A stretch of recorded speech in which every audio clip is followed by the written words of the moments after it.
Dhaka Dhaka city কর্পোরেশনে যে কোনো ব্যবসা যদি আপনি করেন ঢাকা সিটি কর্পোরেশন অনুমতি লাগবে।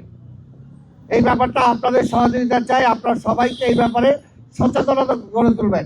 একটা ভেন্ডার যে হবে, একটা ফুটপাতে যে বসে ব্যবসা করবে, তাকে একটা আইনের মাধ্যমে আনতে হবে, একটা শৃঙ্খলার মধ্যে আসতে হবে। এই জন্য তাদেরকে আমরা লাইসেন্স দেব, ফটো আইডি ঝুলাই রাখতে হবে তাকে, তার গলায়, যে ব্যবসা করবে এখানে, সে যে ব্যবসার মালামাল রাখবে সেখানে লাইসেন্সের নাম্বার থাকতে হবে। এছাড়া কিন্তু আমরা এটা একটা সময় নিচ্ছি, 1 মাস সময় নেব, 1 সপ্তাহের মধ্যে এগুলো জরিপ করতেছে পুলিশ, কারা ঢাকা শহরে ব্যবসা করতে পারবে, কারা করবে না, আমরা তাদেরকে চিহ্নিত করতে চাই এবং এই ব্যাপারে আমরা একটা শৃঙ্খলা আনতে চাই। এই ব্যাপারে যদি সবাই সব কিছু নিয়ে আন্দোলন করি তাহলে তো হবে না। তাহলে আমার দায়িত্বটা আমরা কীভাবে পালন করব? কাজে নাগরিক দায়িত্বটা সবার।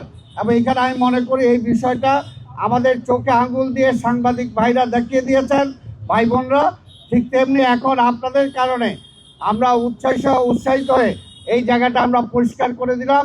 এখন ভবিষ্যতে যাতে এটা আবার পার্মানেন্টলি কেউ দখল না করতে পারে সেই ব্যাপারেও কিন্তু সাংবাদিক ভাই বোনদেরকে খেয়াল রাখতে হবে।